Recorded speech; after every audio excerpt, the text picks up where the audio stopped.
Ladies and gentlemen, somehow Kingpin returned. For this is a Fred Dealing Productions podcast. Or did he? Or did he have a natural reset?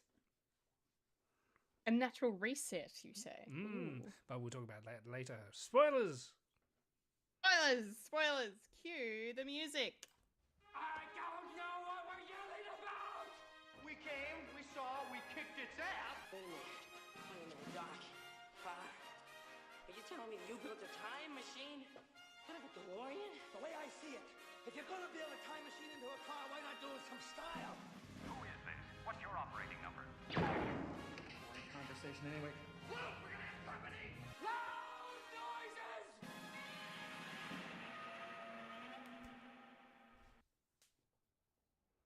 Hello. Hello. I'm Kendall Richardson. And I am the person based on the doll with big boobies, Michael Lister.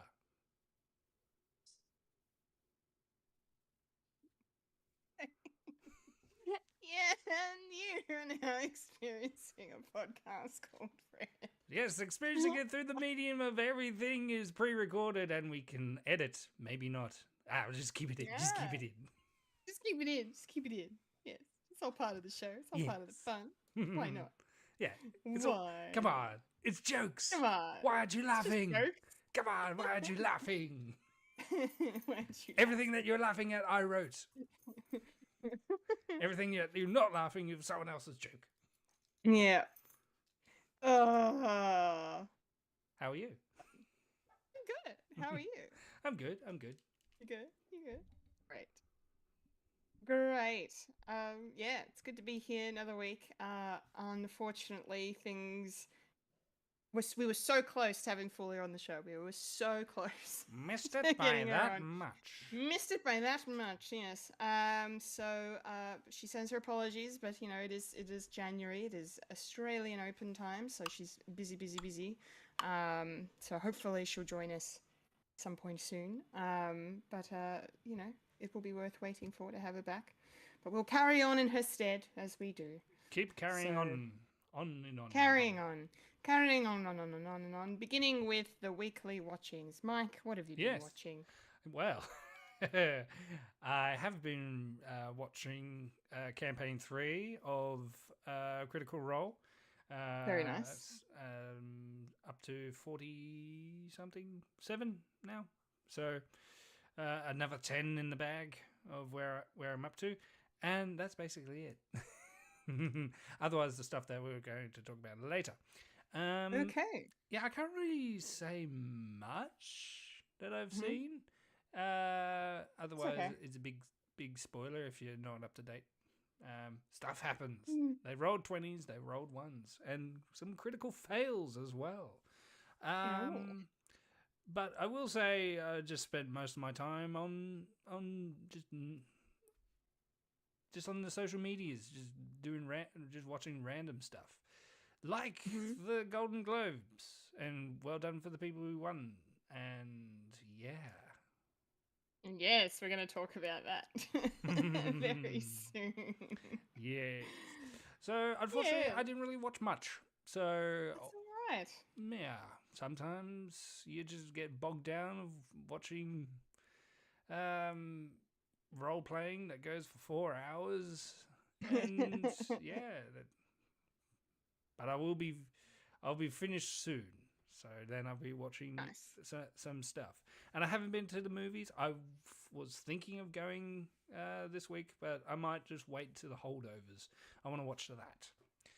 Yeah, looks good, huh? Because I was going to watch, Wonka and all that, but I thought, no, I watched Godzilla -1, and I think that should be the last movie that I watch for last year, because it was so impactful, and I don't need anything else. It's like, yes, I just watched the greatest Godzilla film ever, and then I watch Aquaman. Done. Oh, Nah. God. Yeah. Yeah. I've heard things, but I thought Things? I'll just wait. I'll just wait. Yeah. I'm not in any rush to see Aquaman, unfortunately. Anyway, Yeah. Anyway, so what about you, Kendall? Do you watch things accidentally and purposely? definitely purposefully, yes. I didn't watch anything by accident this week, but that has happened in the past. So I've had myself a bit of an Emma Stone week Oh, this week, following obviously her Oh. big win at the Globes. you poor thing. I know. Well played. Well played. Yes. I went to the cinema and I saw Poor Things the day after the Globes actually, and the cinema was pretty full, which was really nice to see, Oh. especially because For an art house film. yeah, that's what I was gonna say. Like for a film like that, like to have such a big audience in there was really, really great and surprising. So it just goes to show the star power of the cast and you know what people have heard about this movie and Cinema's it's back. Cinema's back, cinema's baby. back, baby. No, I loved this movie. I loved it. It was wonderful. It was so funny. Um, Very darkly funny, and just bizarre, like one of the most bizarre and original pieces of filmmaking I've ever seen in storytelling and character work. And just, it's not exactly what you think, like, the premise of it kind of being like she's a reanimated corpse. There's actually a twist on it. It's not as cut and dry as that, which I thought was really, really cool. Oh, that's good. But it's one of her best performances she's ever given, I think, and I've seen most of her stuff. I just loved, the fun the cast seemed to be having playing these characters, just the fearlessness of it and just their willingness to do things that they'd never done before. It's probably the movie I've seen with like the most sex scenes ever in. I feel like I don't remember the last time I watched a film that had that many sex scenes in it. So, Debbie but does some tell of them, us. Debbie does tell us.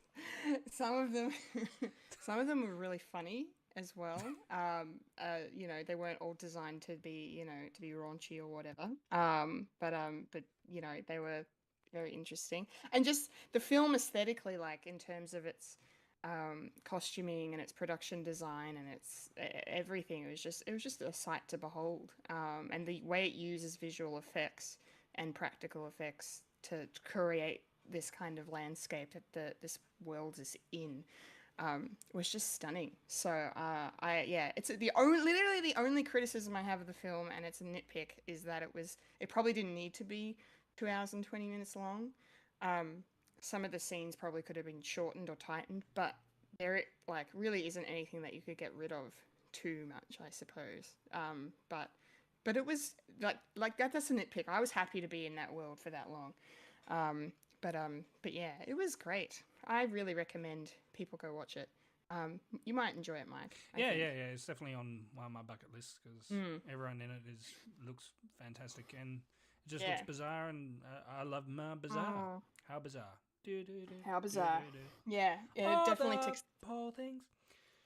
Yes. ticks the bizarre box, that's for sure. And Mark Ruffalo was just, oh my god, he was so funny. He was so funny. My god, I didn't know he had it in him. So that was lovely to see. And while I was actually at the cinema, talking with the lovely attendant behind the counter who was selling us our tickets and our popcorn, he recommended I check out The Curse, which is the TV show that Emma Stone is currently starring in. That's just finished. Yeah, with Nathan Fielding. Yes, with Nathan. Is it Nathan Fielding or Fielder? I can't remember. One of them. According to Nathan. Yeah. Nathan, that guy. Yes, and Benny Safdie as well. It's so I've seen the first 4 episodes so far, and it's it's so cringe and awkward. And it's hilarious, but it's just like, oh, like it's just these they play this married couple who have come in, and it really feels like it's a white savior narrative sort of thing, but they're trying really hard not to be in that way. Yeah, so it's just a really interesting show where they're trying to get their own lifestyle show picked up, and then all these things just keep going wrong, and not how you would expect. And Nathan, I'm gonna look it up. Is it Nathan Fielding or Fielder? I need to say his name right. Need to get it right. Felcher. Felcher, Nathan Felcher. Nathan Fielder. So, Nathan Fielder. so Yeah, I was right. I can't remember which one I said. Yeah, he was. Yeah, he made The Rehearsal, which is that was a film that I really wanted to see that looked really. Oh, that's a TV show. quirky. Oh, it's a TV show. Yeah. Okay. Yeah. Thank you for correcting me. Ah, yes, TV show. Okay, I need to watch that because that also looked very crazy. Yeah, but no, this guy, yeah, he's so good at playing awkward and just inept, like socially inept kind of a person. Yeah, and I really like the way that the show is shot too. Everything is really done as if you're actually there, like peeking in on their lives, sort of thing. Like all the camera angles are like from either outside of rooms or outside of doors or like through windows. Like not all of them, but a lot of them are, and it's just done in this invasive way with like these slow zooms in, and it's really clever. So I really like it. Like I wasn't sure at first. I had to I think I had to get into it and get used to it, but once I did, I was like, okay, no, I'm gonna keep going. Yeah. I'm gonna keep going. So yeah, so I really like it. It's cool. And then a couple of things I watched this week. So yeah, my friends and I have taken a break from Agents of Shield, and we're watching Agent Carter. So we just finished the first season, so rewatching that for the first time was pretty good. Enjoying that quite a bit. And then what was the other thing? Oh yes, and then I went to the movies a second time. And I saw Mean Girls. Ah, so did my wife. Yeah. Yes, I know. Not at the same time. All postcodes. Yeah. Yes. Yeah. So saw Mean Girls, which is the adaptation of the musical, the Broadway musical, that is also sort of a remake of the original film. So it's like this double Yeah. It's like this double adaptation going on. I went in with low expectations because Mean Girls, the original film, is a film that is ingrained in my psyche. I've seen it like probably 20 times. Like it's up there with one of my formative teenage movies because it came out at the right time when I was that age. Yeah. So big part of my life culturally, and so I was just like, let's not get too excited. I mean, it was promising in the fact that Tina Fey wrote the script for this as well. She did for the original film, so she's involved. She's also in the movie. Tim Meadows is back as the principal. Like, you've got some OG people coming back for this, and they cast John Hamm as Coach Carr. And I think one of my only criticisms is that they didn't use him as well as they should have, because they kind of cut out a lot of the Coach Carr stuff from the first film, which makes a lot of sense because it is quite inappropriate what happens with his character. But it was actually surprisingly good. It was fun. I actually had a good time. It was interesting to see the dialogue and stuff that they kept from the original film. Like, I found certain choices to keep certain words in interesting because I was like, I don't think people say biatch anymore, but apparently they do because it's in the movie. Wow. You get that when a older generation writes about teenagers, and then again, didn't they sort of update it that they've put in social media and all that? Yeah. They've definitely modernized it and made it contemporary. So there's TikTok, there's Instagram stuff, there's all that in there. there's vaping references, like So yeah, like there's another layer of an older generation commenting on newer generation. So yeah, could work, that's couldn't.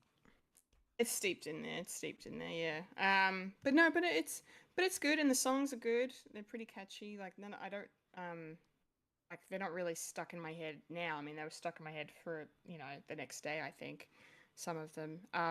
And the cast they did a very good job of casting the movie, like filling all the roles. Like it's a big ask for these actors to step into these shoes of such a kind of iconic movie. And they all did it really really well. I don't really have any flaws to say about any of the cast. They were all great, and it was good. It was a really decent remake. So I was not disappointed. The reviews have definitely been mixed. I've seen some really positive ones, and I've seen some not so positive ones. But yeah, it's not an offensive remake. I think it works. So I'm glad it exists. I'm not offended by it in any way. So yeah. So that's my weekly watching. So just like the original, I will avoid it at all costs. Oh. Yeah, if it's I can't see this movie being for you, but hey, it's Neither would the original, so that's what it's playing for. I don't know. Yeah. I'll probably watch it if it comes out, because no doubt my wife will probably want to watch it. But is it a movie to watch with my child? I don't want her to be a teenager. Not just yet. Yeah. Yeah, it's definitely something that should be watched by like Hey, it'll be out of date when she becomes a teenager, so 15, I know, 15 and older. Definitely. Yeah, but it's compared to the first film, it is a little tamer in terms of its like sexual overtones and references. It's tamer in that regard. yeah. It's a bit like us watching John Hughes films. It's a generation out from us, so who knows? Time will tell. Time will tell. All right, speaking of time, let's move it along and get into the week that was in the nerdy news.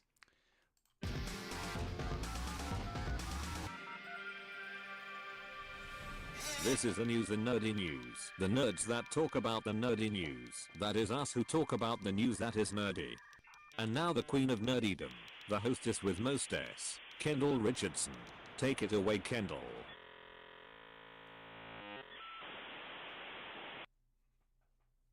All right, it's nerdy news time. And we're going to kick off the news with some Star Wars news this week because it was announced that there is going to be a movie called The Mandalorian and Grogu. Directed by Jon Favreau. This, I believe, is going to actually be out before anything else that's in production. I can understand from what I've read. So yeah, that's going to be interesting.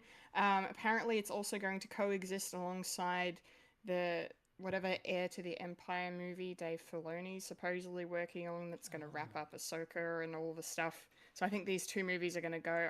I feel like the end of Mandalorian season 4, was it 4 or season 4 we watched recently? 3. Or 3? 3. It was 3 last year. Okay. So the ending like of Star Wars, so it the always ending, comes in 3s. Yeah. I think the ending of that represents like the splitting off of the two storylines. Yeah. Like that's what the announcement of this movie tells me, is that they're going to be like, okay, because as we all saw, it looks like Mando and Grogu got their happy ending. They've got their land and they're happy and whatever, and they're a clan of 2, and now we're going to get them going on an adventure together. The fun never ends, and then we're going to get this Heir to the Empire film, which is not officially that's what it is, but I think that's what everyone's guessing it's going to be, because that's kind of the storyline that they're adapting. Yeah. And that's going to wrap up all of the Mandalore and Thrawn and Ezra and Ahsoka and all that stuff. So, but they're also saying there's still going to be a Mando season 4. So I don't know. I don't know what's going on. putting their hands in a lot of baskets at Disney. So we'll see.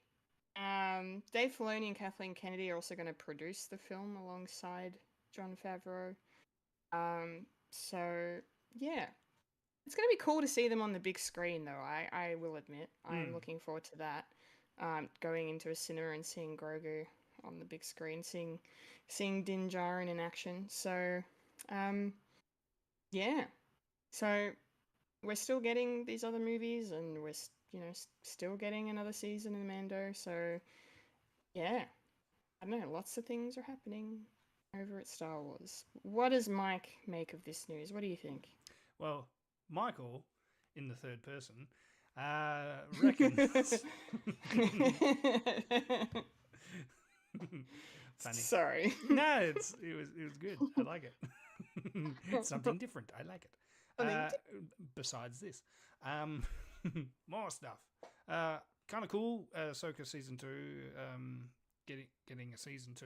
I mean, at the end of the Ahsoka, it definitely opens up for other stuff, where these characters end up. An Mando and Grogu film, possibly. Yeah, I don't know. I've heard things about it that because of the actors and writers strikes, they're sort of rethinking how we're going to tackle this, because they definitely hear stuff from the fans and from the internet of. The third one was a very mixed bag. It's like, well, we were hoping to have, the story of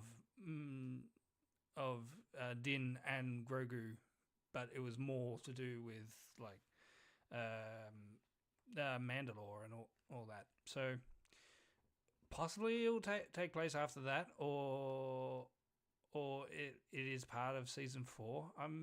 I'm still thinking that maybe season 4, this movie was originally going to be like a season 4, but I thought, we'll probably just make it into a movie and probably that's it. And then after that, they may be part of the entire Ahsoka side, big Dave Filoni thing, and it was just going to be like them as cameos and not necessarily the mainstays. So they'll probably make this movie as what Din and Grogu are doing. First, I thought it was going to be what were they doing in between the 2 years of season 2 and 3. Oh yeah, but they weren't together, so it doesn't really matter. So yeah, if they have a story, okay, give me it. And you're right, I wouldn't mind seeing this on big screen, because yeah, anything bigger than my TV is always good. yes. As someone who uses a 43-inch, 42-inch, yes, that's the same for me. Mine's bigger. Maybe 40. Mine's bigger. Yeah, I think mine's 42. I think I'm a 70. Yeah. I think I'm a 70. I was gonna say yours is. Yeah, yours is pretty big. It's huge. Couldn't put It's it in the huge. car. Had to pay for delivery. Oh. Deliveroo. I was going to put it on. I was going to do the dodgy thing and put it down on its side. No. And then they said, "Don't do that." And I said, "Okay."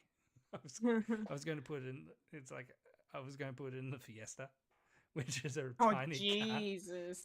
You know, Jesus with the Christ. boot slightly open, it's just sticking out. You know, because No. I'm POV. All right, I come from POV. I stay from POV. What have I lost? Nothing. Nothing. All right. Hmm. Let's move on. Speaking of losses. Speaking of POV. Okay. Yeah, this next news kind of surprised me, but as I've learnt more and more about the story surrounding it, it kind of the surprise has worn off. Because Max this week decided that they were going to cancel Our Flag Means Death, which does kind of still confuse me because the internet fan base for this show is incredibly huge. Like it is rampant and massive and passionate. So it's not as a result of people not watching it. That's for sure. But what I've learned about the show is that it seems that there was a lot of behind the scenes stuff. Not amongst like the people who make the show, but just the people who produce it, like HBO, Warner Brothers, The Max, higher whatever. ups, yeah. Higher ups interfering. Apparently, they cut their budget drastically. They also made them cut short the amount of episodes that they're allowed to do in the second season. There's supposed to be more episodes as well. So it just seems like it's been an uphill battle for the people who make Our Flag Means Death, and sadly they've lost that battle. But there are petitions, of course, already online to bring the show back, to have it find a new home. I would like to see that happen because I still haven't watched it. I did have plans, of course, to watch it, but now I'm less inclined because of what's ended. But yeah, I don't know. I've heard like season 2 kind of sort of wrapped certain things up. I think I don't know for sure until I actually watch it, because I would still like to see it because it looked like a great show, and mostly just because all the gifs and pictures I see of Reese Darby in that show just look so wonderful. Like he's just the greatest. So I'd be more interested in watching it for him, really. And it would be cool to see Taika play a character like that he's never really played before. So, and pirates. Who doesn't love pirates? Gay pirates. Even better. Gay pirates, I know. My favorite kind of pirates. Yeah. So it's a shame. It's a shame that the show has come to an end prematurely. But yeah, Max have been doing that quite a bit the last few months. Warner Brothers have gone and cancelled and shortened a lot of shows, and it's just disappointing to see the lack of support for the creators of these programs that people are watching and enjoying and loving. So yeah, fuck you, David Zaslav, again. Yeah. Mike. Yes. I know you've seen this show. I've seen the how are you feeling? first one. You've seen the first season? Yeah. Okay. How are you feeling about the cancellation? A bit bummed out. I haven't seen the second one because stuff in the road, and I want to watch it like properly.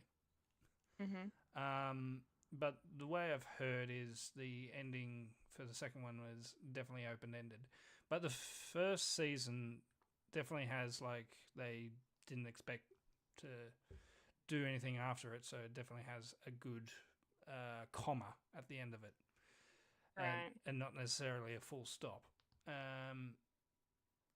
Yeah, it sucks. I've heard some people like thought about that because this is very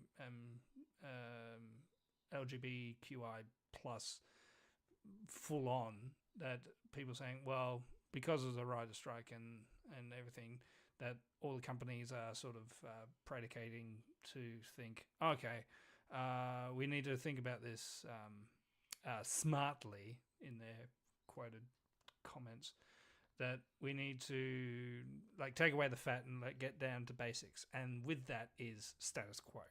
So fuck status quo.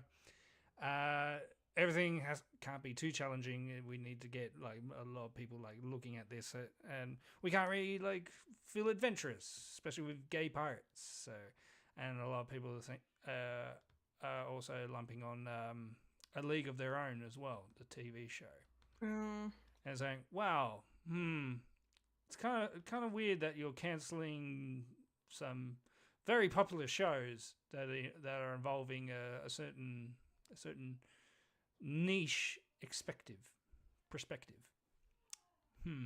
Yeah. Okay. Yeah. So the gay pirates on the unemployment line with a couple of gay baseball players. Yeah. So. God, A League of Their Own was so good. Makes me so sad. It was so good. It was one of my favorite shows of 2022. Yeah. God damn it. You know, Let the gays live. God damn it. no, Anyway. let them. No, I can't really say that. Who I am. I was gonna make jokes. It's like, yeah, and I just realized, oh yeah, I got the stupid privilege. Damn it. Yeah, you're the one with the privilege over there. I'm sorry. How many times do I have to say it's no use to say sorry. I can't All help right, who let's I look- am. I'm Can't help sorry. that I was born this way. Okay, I was born moving this on to way. our- moving on to I our like next Lady bit of Gaga. news. Look at me. I'm hip. I'm one of the monsters. The little monsters. The little monsters. I think it's cool that she's Harley Quinn. Anyway, Okay, moving on. moving on. Moving on, we've got A another, show that involves gay people and will not Yes. be cancelled. No, but it's funny because this is a HBO show as well. So this week we got some casting announcements revolving around our season 2 of The Last of Us, which is HBO's probably most popular show. That and House of the Dragon, I suppose. But yeah, we had some pivotal characters for the that are going to be adapted from the game part 2 for season 2. And starting off, we have Caitlin Dever is going to be playing Abby, which is a very, very divisive character if you have played the game or if you are aware of the story. I am not aware, and- so be very careful, please. I am not going to spoil anything to do with her, but yeah, I don't think I can say anything. Exactly. Yeah. Every time stuff like this happens, where I fall into is like this is Abby, and it's like, and so there's a TikTok going around of saying, okay, we need to protect her. We need to protect her as much as we can. This is it's like, oh shit, something that I'm not a privy to shit's going to get down. Okay, skip. Yeah. Skip, please. Yeah, don't have it spoiled for you. Yeah, I'm really happy that Caitlin Dever has been cast as this character because she's a phenomenal actress. She's so very talented. I've seen a lot of her stuff as well. Like she's in Booksmart, she's in Dope Sick. She was in what was that bloody there's another show she was in I really liked. Anyway, unbelievable. Yeah. Yeah, she's incredible. She's young and she's just very talented, and she's going to be able to do this character justice, I think. Even though I don't know all about this character yet, I've only seen up until the divisive point. So it wasn't spoiled for me. So yeah. But yeah, I she's great, so I can't wait. Another casting announcement we got on the back of Caitlin Dever. We now have young Mazzino is going to be playing Jesse. So he was in the Netflix series Beef last year. Yeah, which I still haven't watched. I heard it was very good. I've seen the first episode and it looks really good. It's another thing that I need to get back to. That and House of Usher. Oh yeah, you got to finish House of Usher. I know. Man. I got Critical Role to watch. Yeah, finish Critical Role and then and then One Piece, and then I'm not gonna get anything done. Not gonna get anything done. Yeah, so Jesse's a really cool character. I've met him in the gameplay already that I've seen from part 2. Met him. Well, I haven't met him personally. He doesn't exist. Well, yeah, you haven't played the game. That's what I was referring watched- to. I've watched gameplay. Is it the same though? Is it the same though? No, it's Are really you not. sure I am about that? I am a sham. Yes. No, you're a But yeah, sham. but what Wow. sham wow. But what I saw of Jesse, I Absorbent. really liked. So yeah, looking forward to seeing him in a live action sense. And then the third and final casting announcement is Isabella Merced is going to be playing Dina. And Dina is actually I think she becomes I believe the girlfriend of Ellie in part 2. I'm pretty sure. So yeah, think- I'm looking forward to seeing the two of them. I think we see a glimpse of her in one. Yeah, she's Yeah. in one very briefly. But When Abby goes, yeah. what are you looking at? Yes, yeah, that was a nod to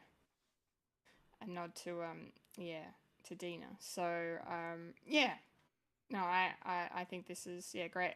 Isabella Merced, she was Dora the Explorer. And what did I see her in? She was in, what was that?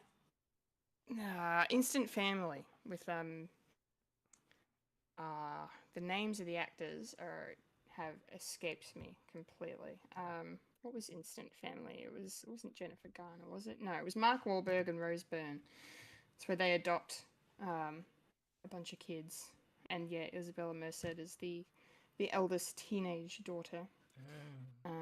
In that, she was pretty good. So yeah, some pretty cool key casting announcements. They're going to be starting production on it soon, though it's probably not going to air until 2025, unfortunately. So, but that's all right. It'll be very much worth waiting for. Mike, do you have any comments, any thoughts on these casting announcements? Trying not to get spoiled is pretty hard, and again, I'm still in two minds if I want to watch the TV show and then play the game, or play the game and then watch the TV show. I don't know yet. I went into the first one pre-knowing, and I don't know if it was better for that or not. I don't know. I still don't know. What was I going to say? Oh yeah. I think I don't know much about Last of Us Part 2, but I think they're probably doing this in 2 seasons. So it's going to be season 2 and 3, maybe. I don't know. Yeah, it's going to be spread out over the 2 seasons. So which kind of makes sense, because I think there's a significant year gap between them. Yeah, there is a little bit of a time jump. Yeah. So I don't know, and the stuff that I don't know about Abby is good. Yes, Godspeed on that one. Yeah, you can avoid spoilers. Yeah, something to do with a boat. I don't. Okay, that I don't know. Oh, okay. So I was wrong. Say, I'm still safe. Speaking of Last of Us, I've got a little giraffe. There's a reference. There's a reference. And well done for Nick Offerman for winning. Oh, damn. We're gonna talk about it. Yeah. I was looking at the call sheet. It's like, damn. Okay. Anyway. Speaking of spoilers. Speaking of retirement. Maybe. Oh, speaking of retirement, it's not really, but we'll take the segue. Because I'm gonna hand it over to you for this one, because I have no idea who this person is. So basically during the week, the content creator world seemed to have gone into some shock, the YouTube world, because Matt Pat has announced that he's retiring from YouTube. So yeah, it's he's from the Game Theorists channel. Yes. I believe. Yes, that's what it is. Apparently, it has accrued over 18 million subscribers in its 13 years, and has had a huge impact on gaming culture. So I can understand why people would be very shocked and surprised to see this happening. But yeah, apparently he's going to keep hosting until the 9th of March. and then he's stepping away. So yeah, Mike, can you give us a bit of background on who Matt Pat is, who what the game theorists are, and Yeah. and how why this is a huge thing for YouTube? It's sort of a huge thing because Matt Pat was like one of the OG like big content creators. Like we're talking way back in 2007 and all that. Where Yeah, right. where and not necessarily like what we know YouTube to be. It was more like theory based like stuff, like not necessarily um, people that know stuff. It was mostly game theory at the start, and then it was film theory, and then they went into Oh, this is film theory. Okay. yeah. He Okay, has film multiple theory. channels. Um, Right. so he also does film theory, food theory, and there's another one, book theory maybe. I can't remember. But I could look it up, but I don't want to. Yeah, so he released like these 4 throughout the years that he was doing gangbusters, and yeah, a lot of highs or lows, but he was always there. He was like with up there with like the um like the PewDiePie and all that, like a lot Right. bit of a niche sort of market, but um yeah, it was a bit of a shock because everyone's realizing there's like, oh, and there has been some YouTubers that have sort of called it quits after 10 years, and like all the mainstays, uh, like multiple generations have come and gone, and he and I watched his last video, and he says some of the people who are working with like game theory and film theory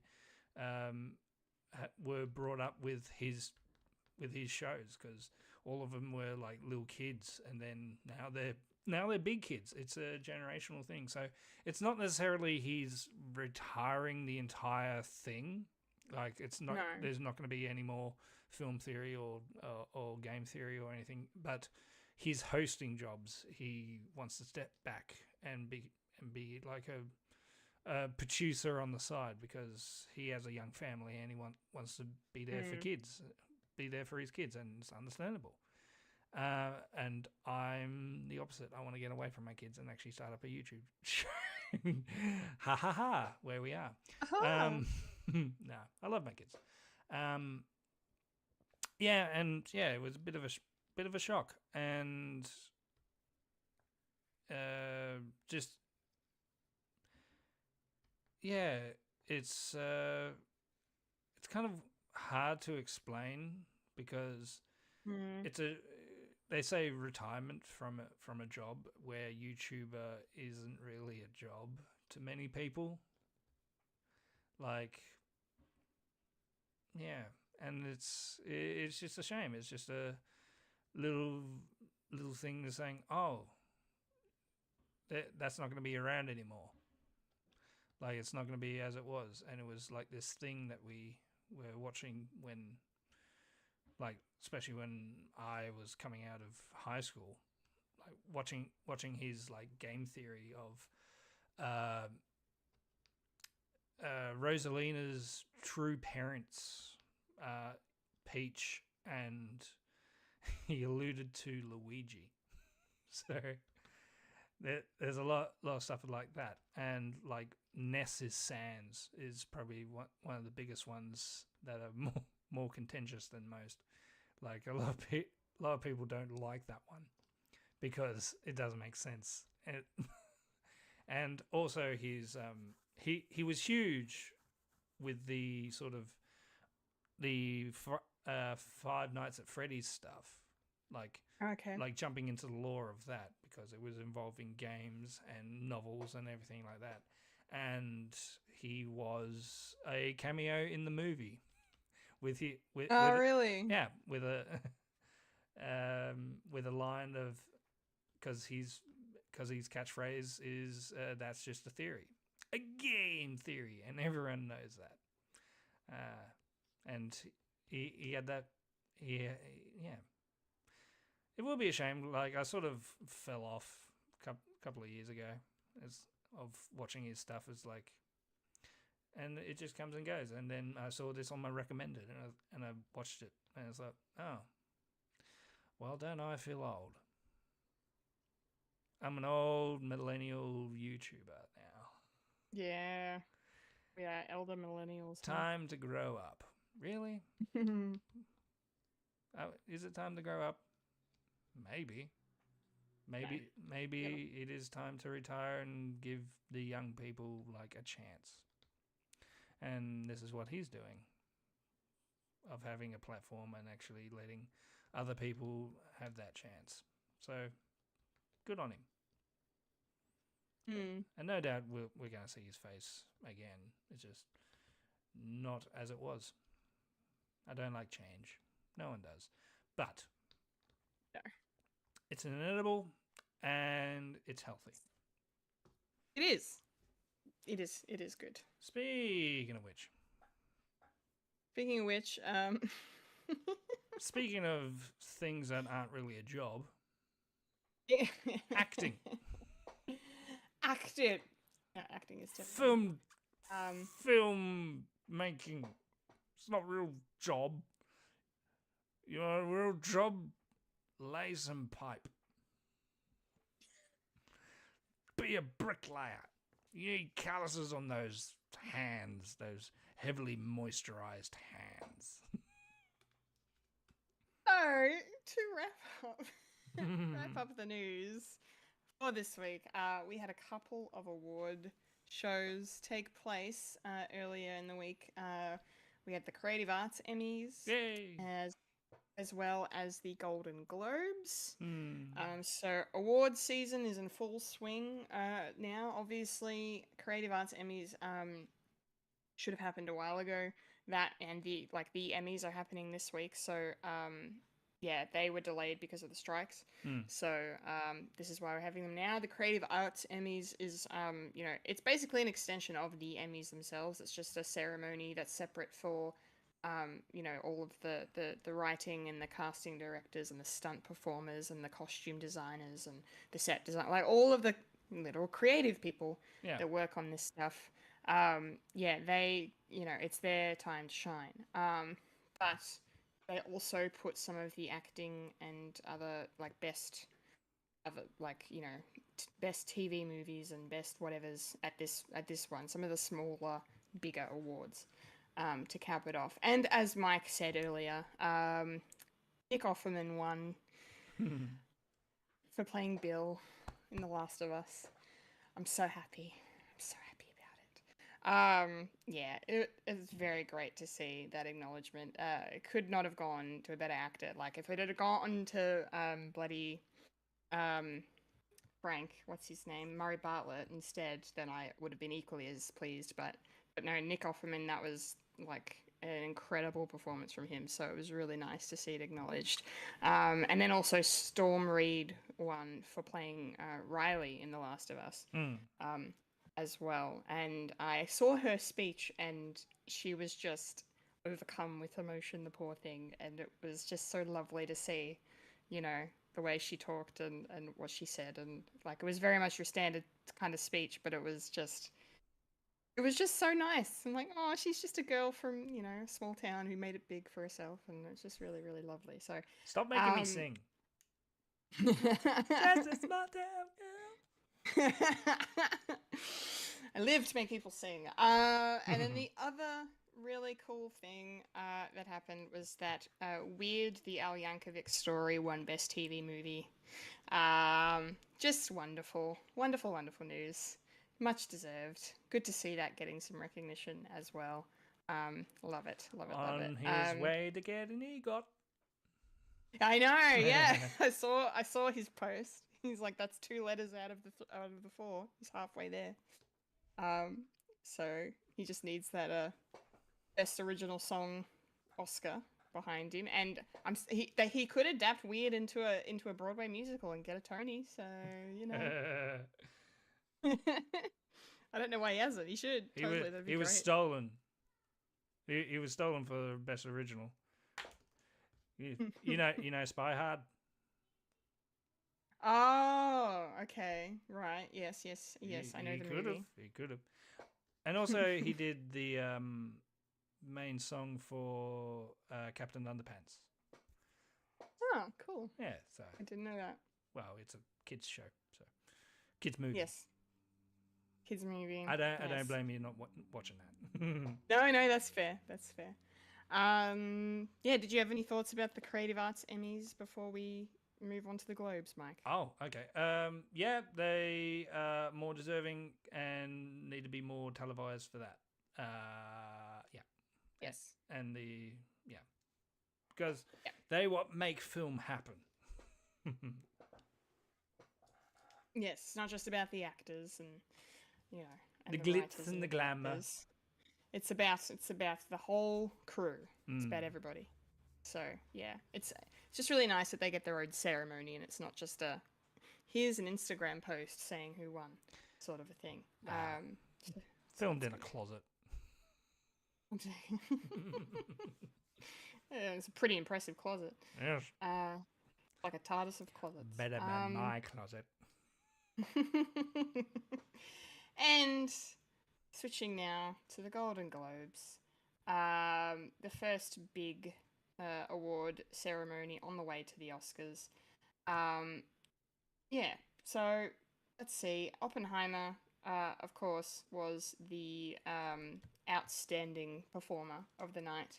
There was a plethora of wins, including Best Motion Picture Drama, Best Director, Best Performance by a Male Actor, going to Cillian Murphy, of course, and Best Original Score, and the best one of them all, Robert Downey Jr. won for his supporting role in Oppenheimer.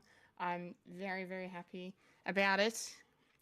He is now the front runner to get the Oscar, so even though those nominations aren't out for a couple of weeks, I don't care. It's going to happen. So I'm really happy to see RDJ get his flowers finally after all this time. Succession did very well. It was probably the best of the TV side of the Globes. It won Best Television Series Drama, Best Performance by a Female Actor, Sarah Snook, Aussies represent. We love to see it. Best Performance by a Male Actor in a Supporting Role to Matthew McFadden. And in a wonderful turn, I was devastated but simultaneously happy for Kieran Culkin for winning Best Performance by a Male Actor in a Drama Series. He did beat Pedro Pascal. Suck it, Pedro. And that was great. That was one of my favorite moments of the whole thing, was literally just that moment of Pedro, just the camera cutting to him and him just laughing, and then he just starts crying. Oh, He did the meme. He did the meme. He did the meme. Yeah, fucking amazing. That made it worth it for me. And yeah, just really cool because I literally watched Home Alone 2 like a week and a half ago. So seeing Kieran Culkin as a young lad, we love Fuller. Yeah. So funny. And I literally saw a meme on, I don't know, some social media. It was just a picture of that, of like Fuller from Home Alone, and it's like this kid is now a Golden Globe winner. So I thought that was really great, and he gave a great speech to Kieran. So I'm very happy for him. The Bear won big as well. Beef, as we mentioned earlier, Beef also did really well. Poor Things did good too. Emma Stone won for Best Female Actress in a Comedy or Musical, which is really nice. Barbie only won 2 awards, which is a little surprising considering how many nominations it had, but it won for Best Original Song, What Was I Made For by Billie Eilish, and it won the first ever Box Office and Cinematic Achievement Golden Globe. What the fuck? So, yeah. So that was quite literally an a interesting popularity one. contest. Literally, it's like here you go, you're popular, congrats, you're well done. You got the it most was- monies. You made yeah, it was the highest grossing film of last year, so I don't know if that's why it won. I think it's probably just because it was such a cultural phenomenon, to be honest. The whole Culturally Barbenheimer thing. significant. So culturally significant, yes. Um, yeah, it was that. It was Oppenheimer, Guardians of the Galaxy Volume 3, Super Mario, and I forget the other one that was nominated. Yeah, but anyway, not important. Oh, It didn't and win. you mentioned it didn't win.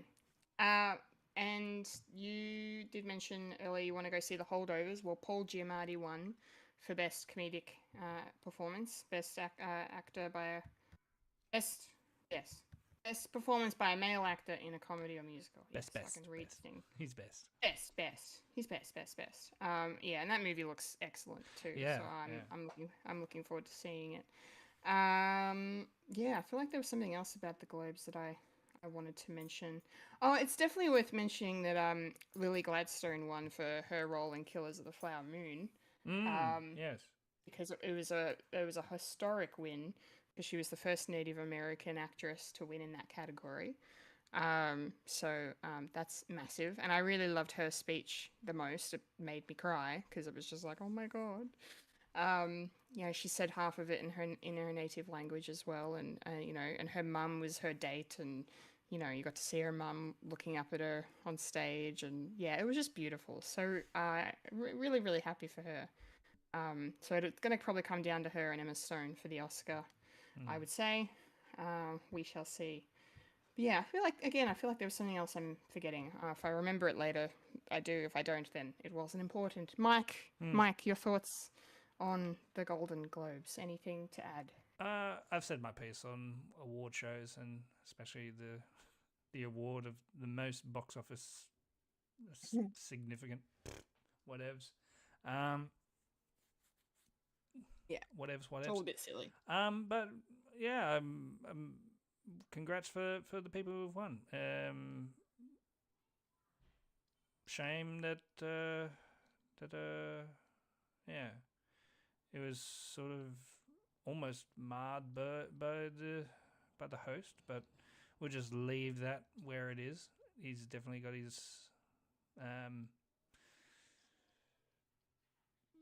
got his just rewards on the internet. I mean, seriously though. Comments about Barbie. Thanks for proving the point of the movie. I actually haven't watched his monologue because it just sounds terrible. Yeah, it's and terrible. I don't think I can sit through it. Don't. You don't need that. Yeah, good. But what I really enjoy is No, I was just gonna say the one thing I forgot to check out was Will Ferrell and Kristen Wiig, because it sounds like they were fantastic when they came out and did their thing. Maybe they should host. Maybe they should host next year. God, anyway. They probably passed, and it was like, who can we get? Who can we get? Oh, this guy. Okay. Yeah. What was I gonna say? Sorry. That's right. Yeah. One thing that you. I like the discourse on social media that a lot of people are appalled, of course, but there are a lot of people who are writing better jokes and like really funny jokes. It's like, oh yeah, yeah. So okay, really good, really good. Good. Well, his career's over then, I guess. No, he's going to have a Netflix special and tape over his mouth saying saying cancelled.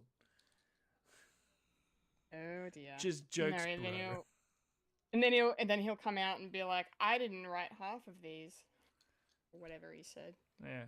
Yeah. Anyway. I had 10 days to prepare. Good on you. You had writers. You could have not been offensive to everybody. Or I make it work. Yeah. You can be offensive. But you need to make it work. Like Ricky Gervais. back when he was good, quote unquote. I've never really liked Ricky Gervais. Anyway, Oh, you're not a fan? Fair enough. All right, well, we should move on because we are digressing. yes. Digressing, but that's okay. That's the nerdy news. Yes. Dunzo. More awards show talk next week. But for now, we're going to roll on up to the trailer park. Rolling up to the trailer park where we all park all the trailers. Hee-ha. Boo-boo. Okay. Boo. Trailer park time. And yeah, we got some decent trailers this week, I must say. Starting with first look, a teaser for the upcoming Amy Winehouse biopic, Back to Black. Yes. Now, I don't like that biopics are kind of a trend now, and I'm guilty. I'm so guilty of like aiding that trend because I love this shit. But at the same time, I don't know. I mean, this looks good. It doesn't look bad, and she looks the part. The actress that's cast as her, like looks like she's giving a very good performance. She, kind of in certain shots, certain angles, she looks like Amy a little bit. And they've definitely captured the vibe of the very short life that she had, the success she had, and the downfall of. But yeah, I don't know. There's something about this movie existing. It's like this and the Bob Marley one. Just, I don't know, give me the irrits for some reason. I don't know. Which is annoying too, because like they just announced this week too that the Michael Jackson biopic now has a release date of next year. It's coming out in April, I believe, next year. And I've said it before, I don't want that movie. It's happening, but I don't want it. I'm scared about it. But anyway, we'll talk about that next year. But as for this one, yeah. I don't know, I'll probably watch it, but I don't know. I might wait for the reviews, I think. Like it's a good teaser. I'm sure it's going to be a good movie. Yeah, I just don't know how I feel about it on the whole. Yeah. What did you think, Mike? I think people are looking at it as like a morbid curiosity because we sort of know the ending and how it turns out, and I guess people will be going in as like, okay, what was her life before that? Like a dramatization of what did happen, and she was a phenomenal artist, and yeah, and just watching this is like, oh yeah, she was of her time, and then it's, I don't know, it's just when you know the worst ending for a person to actually go through. I don't know. It's just an oncoming train wreck, and I don't know if it's something that needs to be dramatized. But drama always sells. People enjoy that shit. But I don't think I'm one of them. I just like her music. Yeah, I did amazing like music. Past tense. I liked her music. No, I still do. And I don't know. It just got me an icky feeling. But Right? yeah, I don't know. And with the biopics, I don't mind them every now and again. I mean, I sat down to watch the Whitney Houston one. It's like,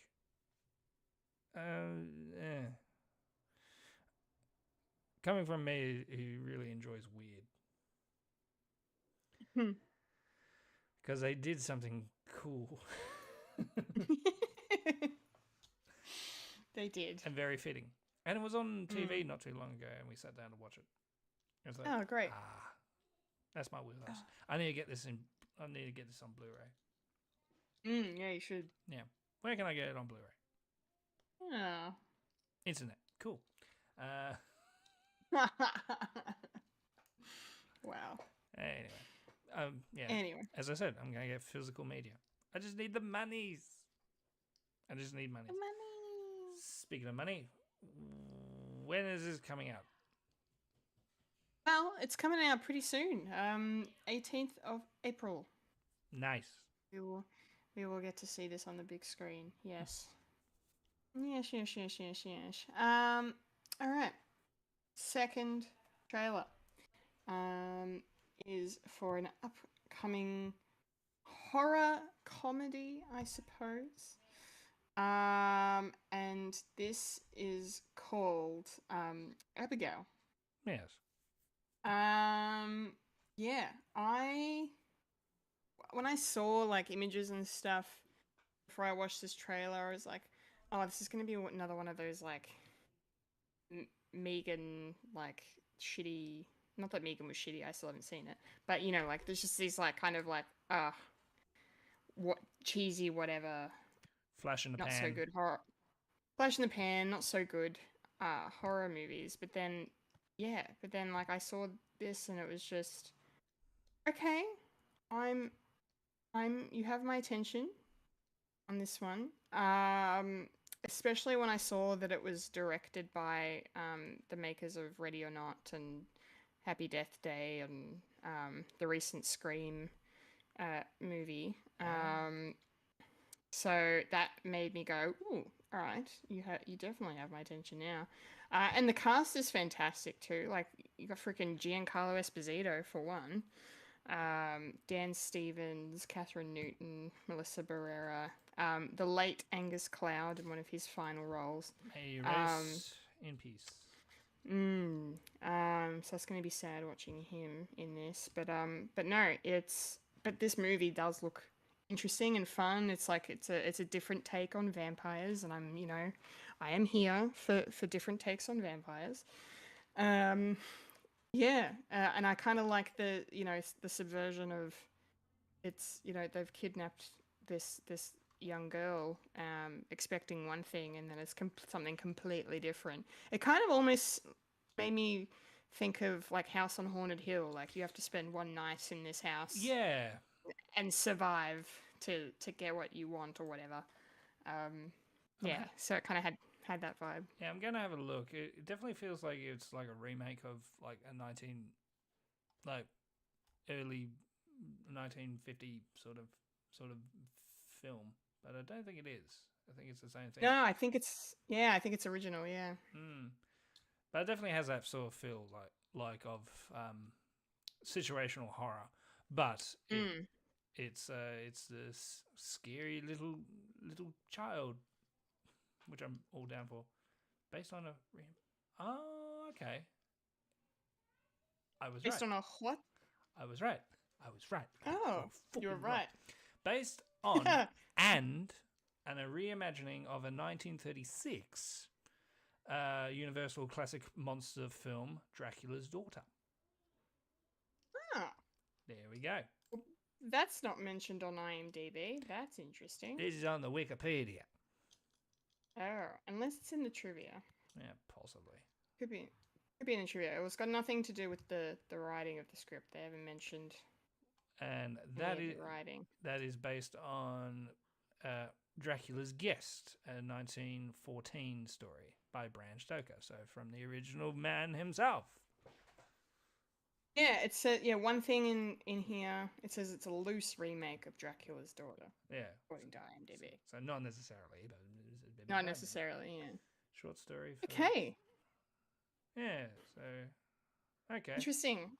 That's cool. Again, I think one of our main criticisms of trailers is they show too much, and this trailer showed too much. Yeah. Way too much. So I'm a bit annoyed about that. Yeah. But I still think I'll watch this one. I reckon it looks like a good time. So, yeah, vampires aside, I think I'll watch this. So, yeah, what did you make of it, Mike? Yeah, it looks really good. Definitely like the premise. Like it does harken back to like the Universal monsters, and quite rightly so. Not a big fan of the humor, but yeah, I'm sort of going off self-referential humor, especially when it's like, this is like this movie. This is like this movie. Ah ha ha! Twilight sucks. Everyone knows that. Anyway, boom boom chish. But it's like, okay, we're gonna have to kill a fucking vampire. Thanks. Hopefully it will be better than that. But who knows? But Who knows? sort of intrigued. I need another trailer just to hit that nail on the head. But when is it coming out? Well, I couldn't see an Australian release date just yet, but I imagine it'll be out around this time because it's coming out in the States on the 19th of April. So there's your counter programming. It's Amy Winehouse or Child Vampire. Love it. I know which one I would choose. Yeah, Dracula's daughter's getting kidnapped, and she said no. I'm sorry, what's about to happen to you? Nah. Well, yeah, well played. Yeah, some of the dialogue was a bit on the nose, wasn't it? Yeah. Especially when she's like, I like to play with my food. Shut up. Yes. Go to your room. Go to.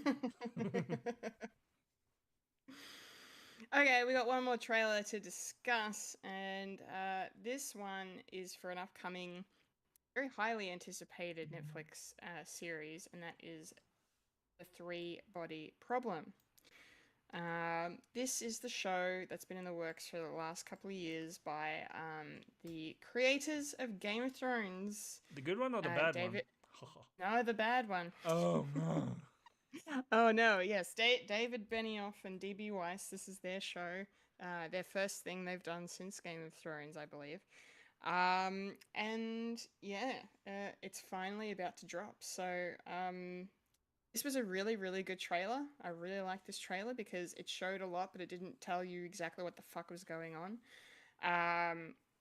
Like, you know, all these scientists are being killed and you know, shit seems to be almost world-ending going on. Desperation there and some really cool shots and stunning visuals. And then you get towards the end of this trailer and then they put these goggles on and then suddenly they're in another dimension or another world or something's going on. Like, so it's just, yeah. So I'm so fascinated by this. I think we've done a trailer for this before. I think they put out a trailer a few months ago. Yeah, I remember it vaguely. Yeah. And I wasn't quite impressed. And no, same. That trailer didn't really grab me the way this trailer did. Okay. Well, for me anyway, this trailer worked better for me. For me. Yeah, it looks great. The cast is fantastic. Like you've got Benedict Wong and you know, some Game of Thrones alumni like Liam Cunningham, and it's very British. What's his face? It's very British, this show. Very British. Yeah, it's very British Netflix production. Yeah, I'm really keen. I'm really curious. It's based on a book series as well, so yeah, we love to see that. A Chinese novel. Yeah. Yeah. Hopefully it's completed. I think it is. I think so. They don't have to ad lib. No improvising. No here. improvising here. We're British. We're British. No sex, please. We're British. Yes. But yeah, no, I hope it's good. You know, as much as I loathe these two for how they kind of ended and destroyed Westeros a bit. You know, I would like to see them have a redemption arc, and this show looks like it might be able to do it. So fingers crossed. We never My forgive. fingers are crossed. We never forget. We never forgive. Never forgive. You know, I read too. They said they haven't even watched House of the Dragon. It's like they're just done with everything Game of Thrones related. Yeah. I'm like, well, that's fair. That's fair enough, I guess. Whatever. I mean, David Lynch hasn't watched the new Dune, and I thought, yeah, he doesn't have to. No, true. But yeah. I'm keen for this one. I'm guessing, Mike, you're not so keen. I don't know. I might watch the first episode and see how I go. It's like Halo, Okay. but unfortunately, Halo's getting a second series, so fuck me, I guess. But I suppose, like you, maybe there are up and coming fans of this. So I thought, oh, yeah, I'll just give it a go. It's something that I'm not looking. I'm not saying I'm not looking forward to it. It's definitely like throwing a lot of stuff at me with and I do love like science fiction and in all its forms. So as I said, I'll probably watch the first episode and see how I go.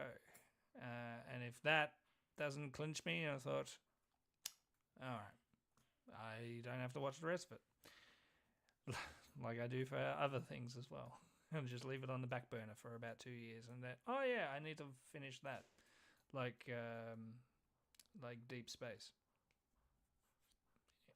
which unfortunately doesn't have a conclusion. Not yet. It's going to be a conclusion in a graphic novel. Anyway, but this is going to be on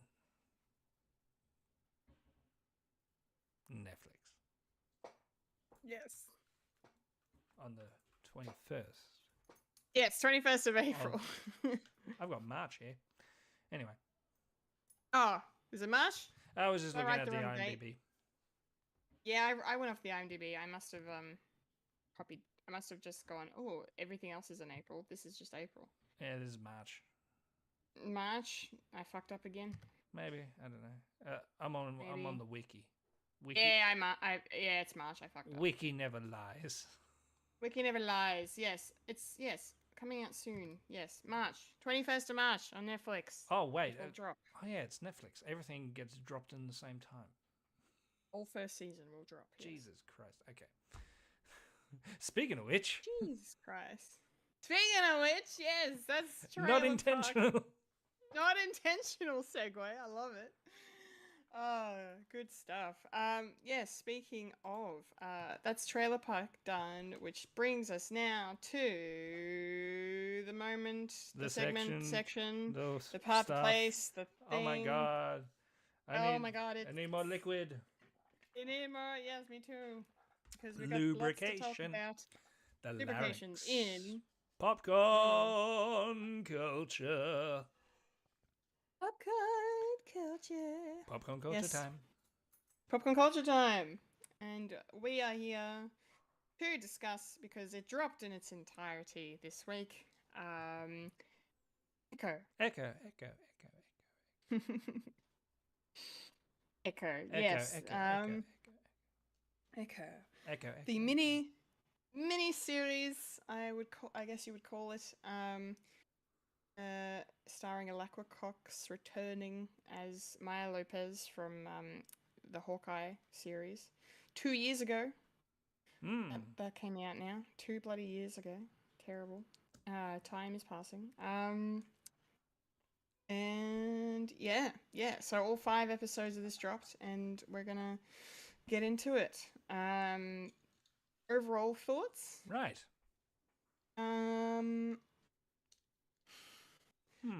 I've been battling with myself for what I was gonna say about this show. I don't know. I'm glad I watched it. I'm glad it exists. I think it's an important show to exist. But I don't think it needed to happen. Like I don't think the show needs to exist. Okay.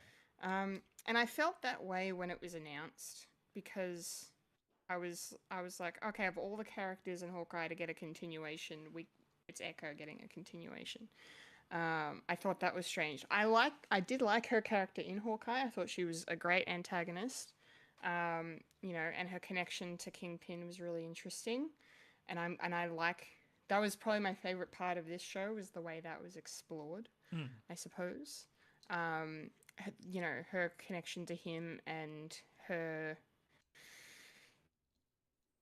sort of grappling with the fallout of what happened and all of that, and finding out, just how bad he really is, and what he did to her father and all of that. Um, but but yeah, I don't know. It's just a bit strange, especially because this in all the a lot of the trailers for this show, they really kind of amped up Daredevil's presence. Um, and I knew he wasn't going to be in it barely at all. So the fact that he's only in the first episode didn't surprise me. Yeah. But at the same time, I feel like the marketing for this show was a bit off. Because it showed us a lot of the action set pieces and stuff, but it didn't really give me the she's going to her hometown vibe. Like, she's going to her hometown, she's going to inadvertently reconnect with her family while she thinks of a way to, become the new queen of, New York's crime, I suppose. Because she thinks Kingpin's dead. Um, but yeah, and then just this whole story. Like, I thought the native story was beautiful, and I really liked the way it was done, and how, they talked about this passing of, the first Choctaw down through generation after generation, and this power that gets passed along with that. I thought that was really, really cool. I don't think the two things married up very well in terms of, like, the darker crime, bloody violent side, and this really interesting, mythical Native American story. I don't know. They're two very different shows to me, and I think they probably could have done a little better, because I don't think it stuck the landing for me, this show. I think it missed the mark a little bit. Yeah, but I still enjoyed it, and there were some great characters, and it was really nice to see some very good and positive representation for not only Native Americans, but for, the deaf community as well, and the disabled community. Just so it's just like, it was just ticking all these boxes in terms of representation and diversity, which is lovely. But to me, it feels like the only reason the shows exist is so it could do that. And I don't know if that's me playing devil's advocate or being a bit cynical, but that's kind of how it feels to me. But I don't know. That's my initial thoughts, but we'll talk about the rest of it as we move along. Mike, how did you feel about Echo? Did it work for you? I think it did. I think it did. Because I wasn't expecting like much. Like, I was probably in the same boat of thinking, oh yeah, it's about this character that's in a series. So, okay, we'll see what happens. I think it probably needed to be more fleshed out, like Yeah. different things. Like, dare I say, it probably needed another 2 episodes just to wheedle that sort of stuff. Because, like, some things sort of didn't really flow well. Like, especially when she's getting these sort of visions, and everything was sort of ramping up by the end. It's like, oh, I could have had a bit more, like, looking in and trying to figure out what's happening, and then we need to go here just to set that in stone. And then by the ending of the episode, of the last one, it just ramped up to a pace. It's like, okay, we got to get this done. I think it needed a bit more, a bit like the first episode, where it was more subtle and nuanced, and was sort of reintroducing this character, as well as where we are in the world of the MCU. And I do like the fact that with this new thing of the Marvel spotlight, it doesn't necessarily need to be all the way connected to the broader MCU. Like, I don't particularly care if she got blipped or not, and that sort of time period. And it's like, well, Yeah. it's in the world. We understand that, but we don't. It's not essential for the actual plot of the story that they're trying to portray. And I like the fact that it's it's putting the direction of the audience to another area that's sort of still in this universe, and I kind of like that. It's kind of like with She-Hulk, where it's completely different from the rest, and I kind of like that. Like Werewolf by Night is completely different, like aesthetically from like Civil War, for instance. And I kind of like that they're actually fleshing out that sort of thing, and not necessarily doing like the same old, because we get plenty of that with the movies. And it's probably going to be good that this is the only TV show from Marvel this year, because people can like look back on it and say, oh yeah, that's still a thing. We'll probably go back to it.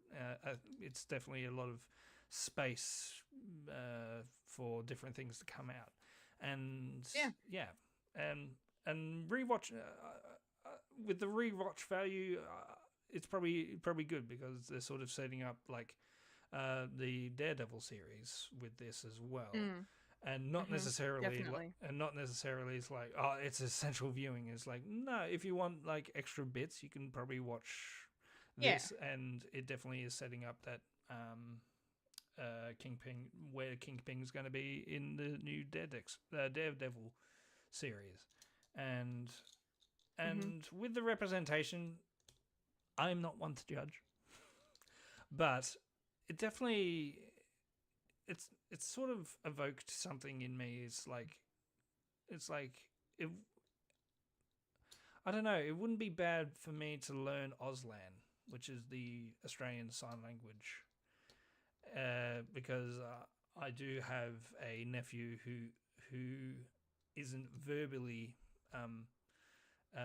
there. So and most of my family is like learning bits and pieces just to communicate with him. Like he can still do utterances, but still there's a little thing as well. Like, so I don't know. Maybe that was the thing.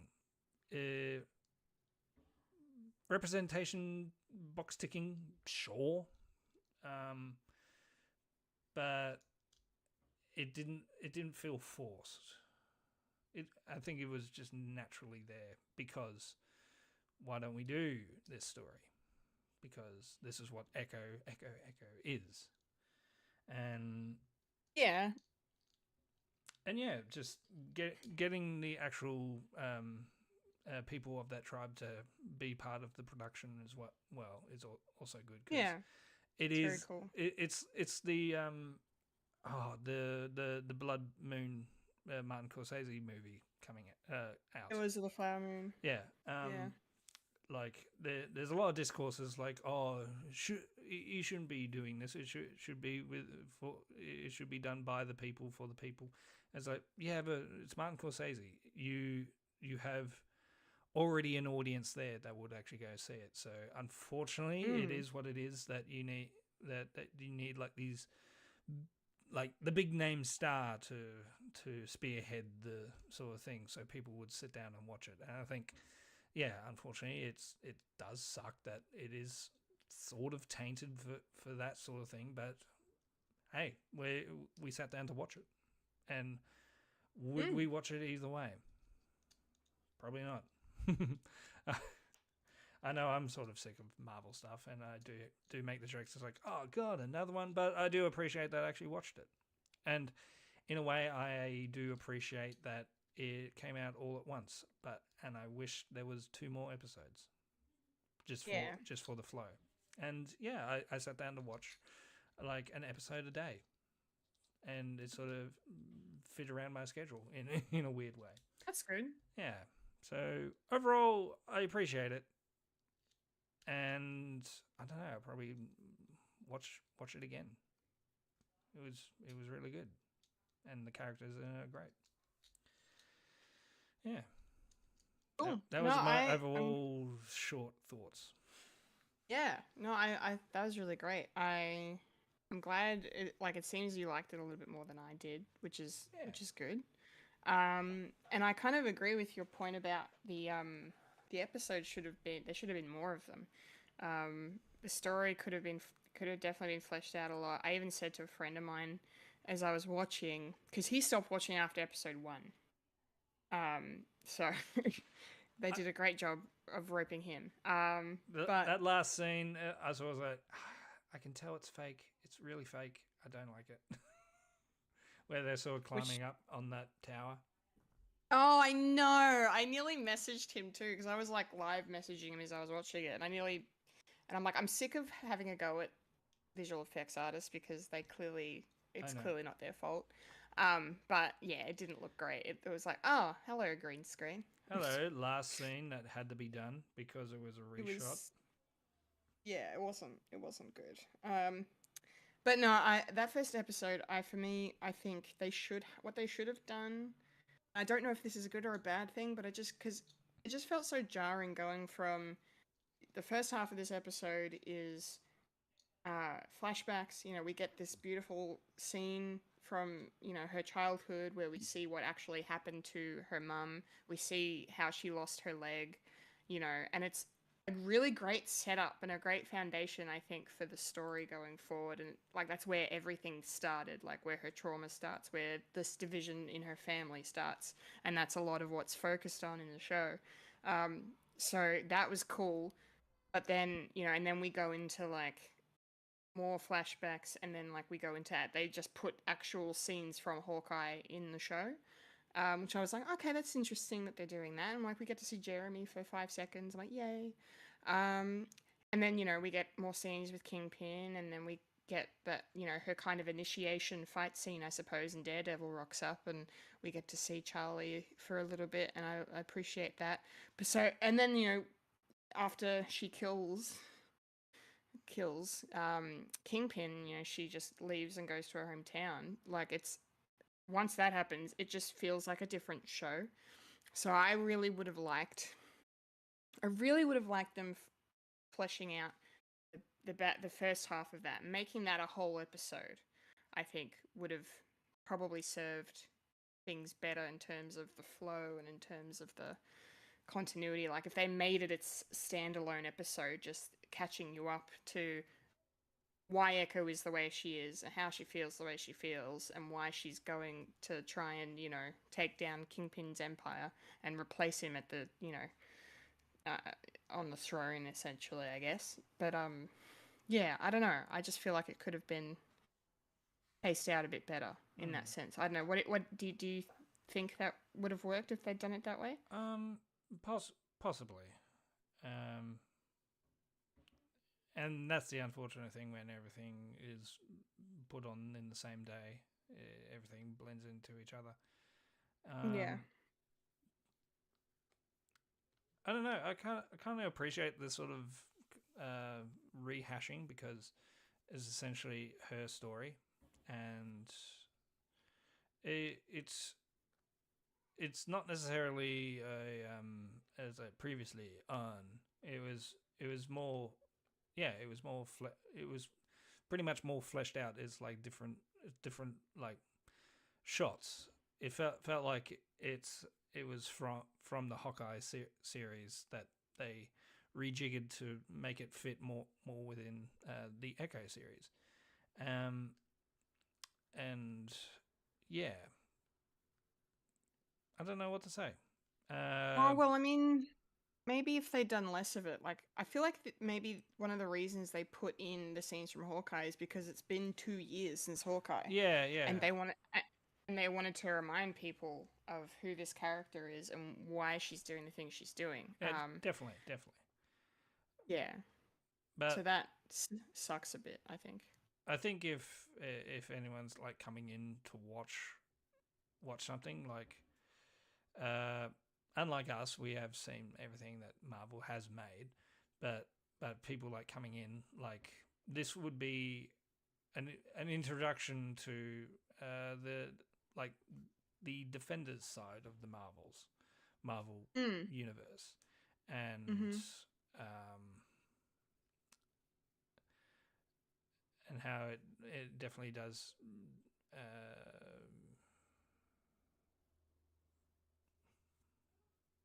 like the tissue connective tissue between the Netflix stuff that is sort of canon. Bits and pieces No, it's aren't really, but yeah, it is. But it's canon now. I know. Again. Iron Fist is real. And Yeah. I don't know. Maybe it's a slight retcon to the entire thing.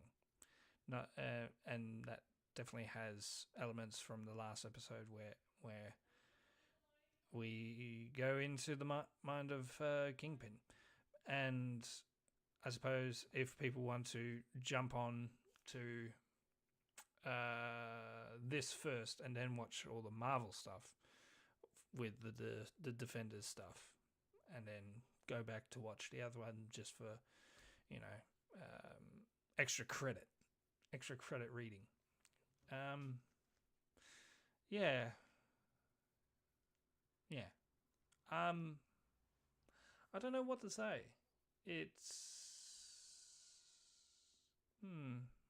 I'm losing threads. That's okay. I know that was just like a thought that I had. Because like, I don't know, the story overall, for me, like I know Kingpin has to stay alive because they're doing Daredevil Born Again, and he's such a prominent character and a very popular character, and we've all enjoyed Vincent D'Onofrio's performance as the character. But for me, I would have really liked to have seen, because I feel like one of the problems with the show for me was the fact that they made her very much a hero. Like they didn't even make her an anti-hero. She was very much a hero in this show. So I don't know. I feel like I would have liked it if they'd kept her more in the anti-hero zone, and if they'd done something like if she'd actually killed Kingpin, like if Kingpin had stayed dead, and then the show is it like the whole reason she goes back to her home is because she's trying to. She's realized that Kingpin is clearly was bad for her, and she should never have gone with him, and he killed her father and all this stuff. So for me, it would have made more sense if she'd gone home to reconnect with her roots, reconnect with her family in order to deal with that, because she's like fighting against this monster, I suppose, for lack of a better term, that Kingpin has trained her to be. Like, we saw how kind of dark and how kind of bad she can be in the Hawkeye show. Like, she was like I said before, she was a great antagonist in that show, and really fascinating, and really badass, and I really liked her. And I feel like in this, that darkness was sort of missing a little bit. Like, it was there, definitely. Yeah. There was a lot of conflict, but I feel like if it had been her trying to fight against or escape like the ghost of Kingpin, sort of like just like the idea of his influence still being present, and and then she taps into the ancestral power that is flowing through her and her grandmother and all of that as a way of overcoming her dark side and her dark past. I think that would have been better. I think. Yeah, it needed to be. I don't know. No. It needed to be more fleshed out with her sort of spirituality, like coming forward. Instead, I don't know. There's probably too many irons in the fire, because you're dealing with her being such a badass, and yeah, those Corey fight scenes were absolutely phenomenal. Yeah, the stunt work in the show was great. And I think it trying to get a balance between like premonitions and all that, like within the sort of show as well. It definitely had a weird balance, and I think I agree that it didn't really work well. That's why I feel it needed to be more spaced out, and actually having that sort of ghost of your past, and you thought you killed the past, so you go back to your hometown for the remainder of your past just to rebuild, and fighting with the duality of, oh, where do I go from here? Do I become king? Do I become the kingpin now, or because I'm the one who quote unquote killed him, but he's still around. And I suppose the big element of her like setting a bomb to go off to start this sort of thing into gear, so maybe started too late. I think that's sort. Yeah, it's a weird balance. I don't think I can probably change it to make it better. Yeah. Well, I mean, like, you know, like we've said, just fleshing it out more, adding more episodes, like, you know, changing, sort of like just slightly altering what the story would be. Like if they'd kept, like, even if, I mean, because that's the other thing. It's like we all knew Kingpin wasn't dead because he died off screen, and we're not idiots. So, you know, and because we know Daredevil Born Again's going, so I think it was to the detriment of the show, really, because it would have even been better, even if they didn't kill him, like to permadead him, right?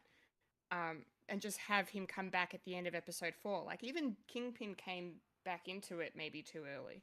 Like he was in episode 3. Yeah. You know, so I really liked when we got that. I think was it at the start of episode 5 or 4 when we got the flashback to where he beats the ice cream vendor or whatever. I can't remember which episode that was at the start of, but if they delayed the reveal of him being back until the end of episode 4, like make it that finale going, like that cliffhanger going into the finale to really kind of heighten things, because I think even her reaction to him being still alive wasn't even that good, from memory. I don't know. But then the other thing is you said too many fires in the iron or whatever you said before. Too many irons on fire, yeah. Yeah, too many irons in the fire. There are a lot of writers on this show, and that was one thing that I was noticing in the opening credits that was kind of pissing me off. I'm like, you've got, like, there are literally 1, 2, 3, 4, 5, 6, 7, 8, 9, 10, 11, 12 people, not including the creator of the show, that have something, that wrote an episode, and they're all either 1 episode each or 2 episodes each. Like, I'm just like, why are there so many? Why does this 5-episode show have more than 10 writers working on it and getting credits for scripts and teleplays? And I don't know, man. Yeah, I think it was the old way of what they were doing before the writer's strike, of actually getting a room. Is like, okay, let's do all this at the same time, and then it's like, okay, that didn't work. We'll get another bunch. I don't think all of them will be in the same room. I think it's just the micro writer's room.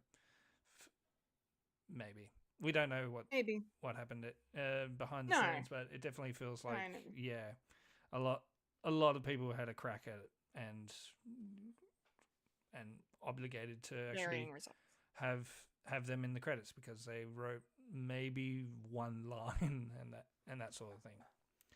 Yeah. Yeah. So yeah, I don't know. But yeah, it definitely feels. Just needed more blending within that. Yeah. It just kind of did, and especially I mean, in their defense, I only saw, I think, maybe the first 2 trailers for this. I think. Or maybe even just the first trailer, and there was no reference to any of the like powers that she was imbued with sort of being a thing. So the fact that was part of like the main story was a big surprise. I mean, again, as I said, I liked it, but just in execution, I don't know. It should have been better. But how about, for some reason, those powers have always been there since the last episode where we find out that her mum had powers. It's like, okay. Yeah. When? Yeah. Yeah, it was a bit. And I don't care. It's like, oh, if you read the comic, you would know that. It's like, no, this is for people. Unfortunately, when it comes to adaptations, you have to think this is the first time someone's watching this. Yeah. It's like, Yeah. so you tapped into these powers, and with the sort of flashback to the previous incarnations, I don't know. It was, yeah, it's weird. Weird form of storytelling, but yeah. I mean, I liked it. I didn't mind it because like each episode was named after one of her ancestors, and then Yeah. the last episode is named after her. So I'm like, I thought that was cool. But again, it's just like this show needed to pick and choose what it was doing. I think it needed to do it a bit better. yeah, I just can't. I keep bumping up against it, Yeah. which is annoying because like I want to like this show, and it's not that I don't like it. It just there's potential here that wasn't capitalized upon. I think. yeah. I think I don't know. I think the problem is, in order to get people interested, they need established characters. Hence why they had more Daredevil in the promotional material, so people go, oh, so Yeah. so Oh, what this there's Daredevil's in it. Daredevil's in it, but yeah, Yeah. and that's the unfortunate thing, because there was a lot of Kingpin stuff as well. It's like, no, it should have been like the Daredevil stuff. It needed to be like in the last 2 episodes he turns up, just like Hawkeye. Yeah. Yeah, that's what I mean. Yeah, show up in at the end of episode 4, It's like, and then you're alive. it's like, and he's a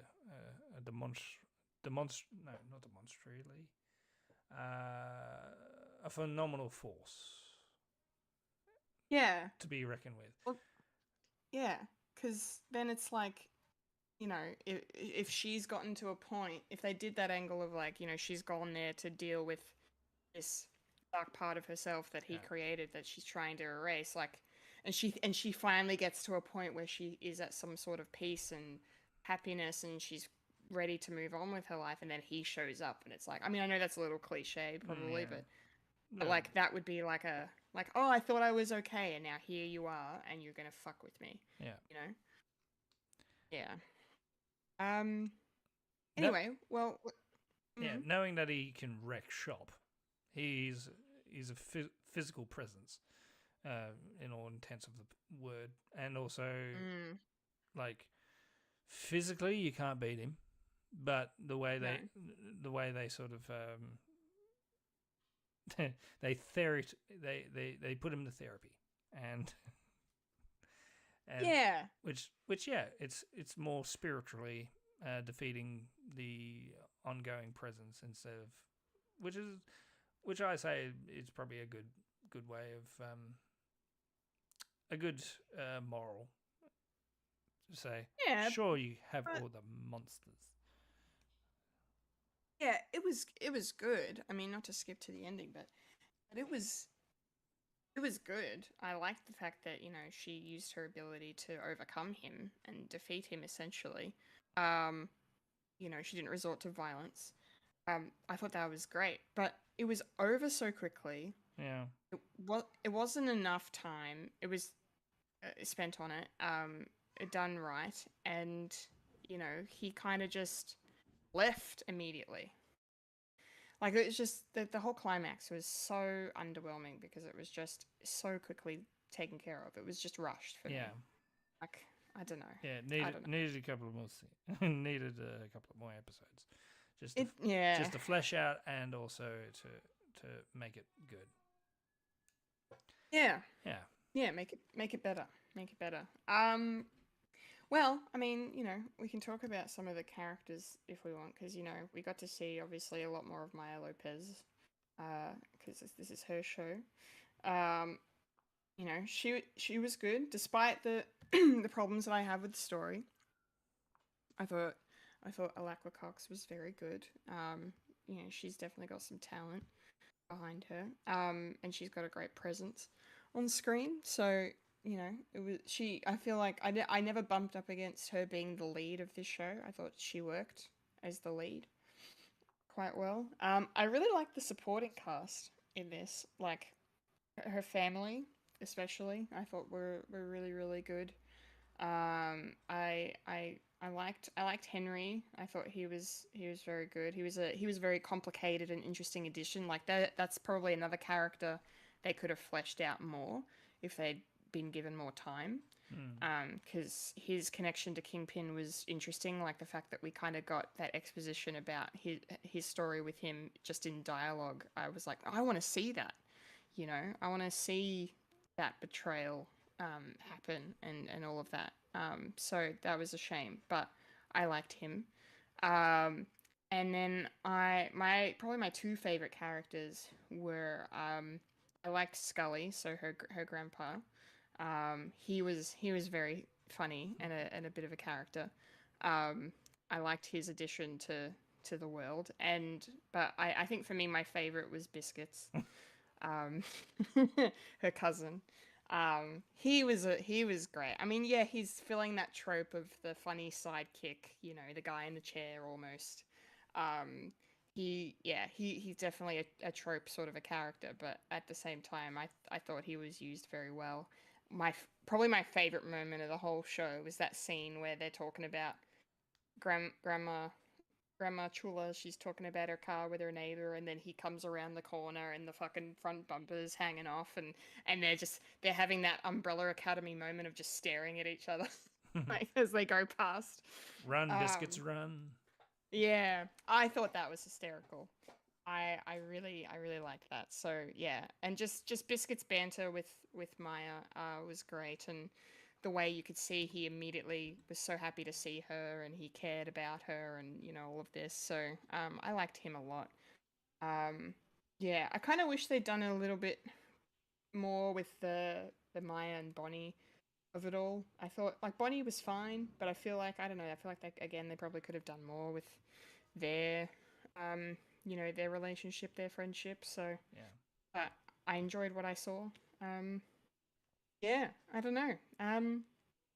Yeah, those are pretty much my thoughts on the supporting characters, just the characters that inhabit this world. I don't have too much else to say. Mike, do you have any comments? Any favorite characters that you liked? I'm sort of the same. I really enjoy the like the relationships. You can definitely feel like that this is a family, and Hmm.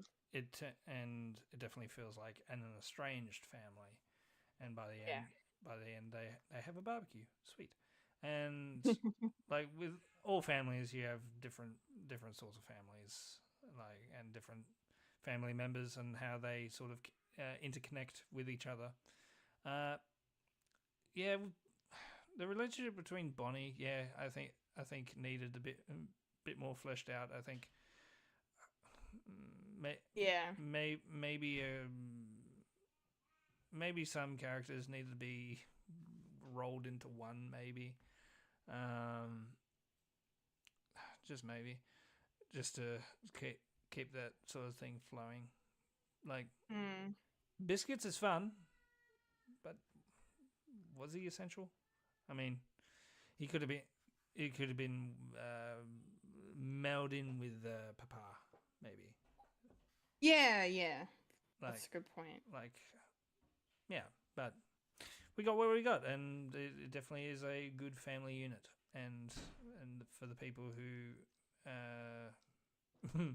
are so no Maya is back, and they don't want to tell the other ones. It's that every family's got that sort of dynamic. And yeah, I really enjoy that. So yeah, more fleshed out with the family members and Hmm. so Henry.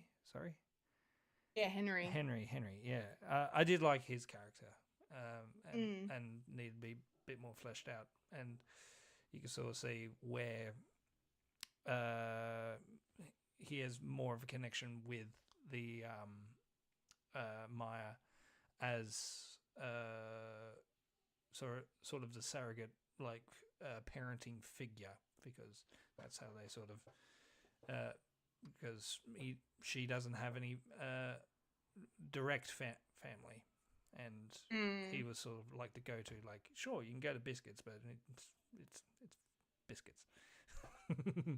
You can't really have a one-on-one, but I did enjoy like their dynamic, and And yeah, and all sign language is very appreciative, as well as it's like those old river ads. It's like, what's going on? Oh, it's a river ad that makes you have to pay attention to what is going on, which I do appreciate. Yeah.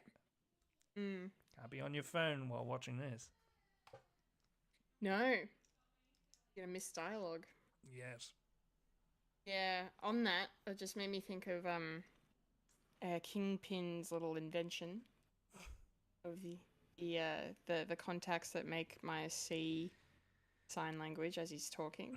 If you really love someone and would do anything for them, surely you would learn a way to communicate instead of using AI. Yeah.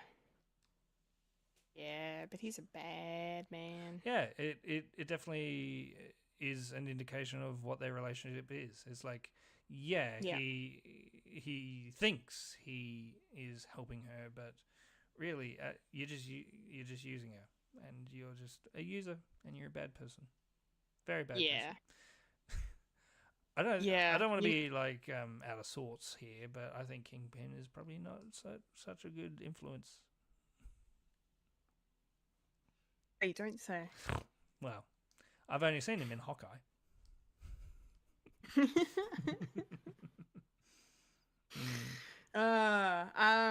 Yeah, I kind of liked it's funny, like, connecting that to like the darkness of like killing the interpreter when he was like, I'm we're done, this is your final lesson or whatever, I'm done with you. and then it's like, right, I don't need the interpreter anymore, and so he kills her because she knows too much. Like, that was like, oh, that was fucked. Yeah. But I kind of liked it though, because of course Kingpin would do that. Yeah. So it was Loose in ends, character. Yes. Loose ends and whatnot. Yes. Yeah. I don't know what else I have to really say. Is there anything else we haven't really touched on? I think that's it. I enjoy it. Wish it was more, but More, please. That's what better. But better. It's like risotto. I mean, sure, you love more, but bit of variety, bit more variety. Yeah, little bit. Yeah. No, that's pretty much. Spring onions or something. Yeah, in the size of 1 or 2 more episodes. Yes. Yeah. No, it was good, but it could have been better. Yeah. I think that'll be my summation of typical the show. Marvel stuff. Yeah, it didn't. Could have been more. Yeah. Just, I appreciate what they were doing, and and the story they were trying to tell, and what they did tell, and but yeah, Yes. It's just okay. Okay.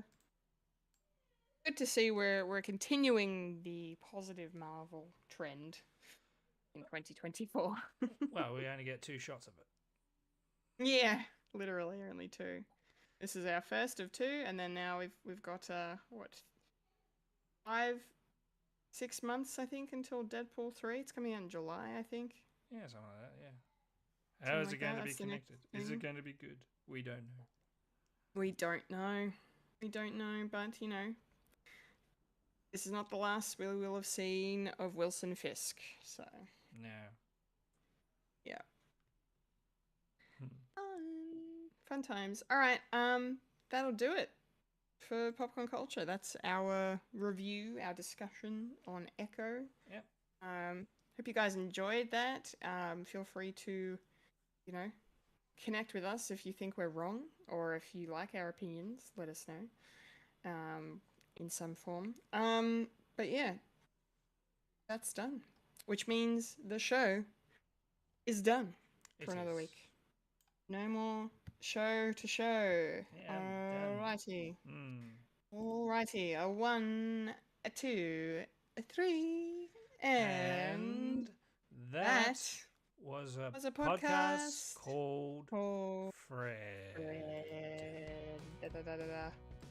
Yes, remember to follow us on Facebook, Instagram, and Twitter for the latest Fred content. If you like to listen to Fred the Alien, you can find us on SoundCloud, Spotify, Apple Podcasts, or Google Podcasts. If you like to watch the Fred the Alien, head on over to our youtube.com/Fred the Alien Productions and give us a subscribe and a follow if you're on the Twitch at the moment. And remember to hit that bell icon when you're on the YouTube to keep you updated to all the Fred the Alien content. Aye! Yes, I've been a Kendall Richardson. And I've been the Fisked himself, Michael Lister. And you just experienced a podcast called Fred Transition. Boom. Thanks for watching. Thanks for listening. Remember to eat your beef. Remember, Freddy lives, Loki dies, the Doctor is in, and sign language. I'm doing sign language at the moment. Don't tell my secret. Look at you. Aha. Aha! Alright, laters, gators. Look after yourself and your mental health. Yes, most important. And scene. Scene.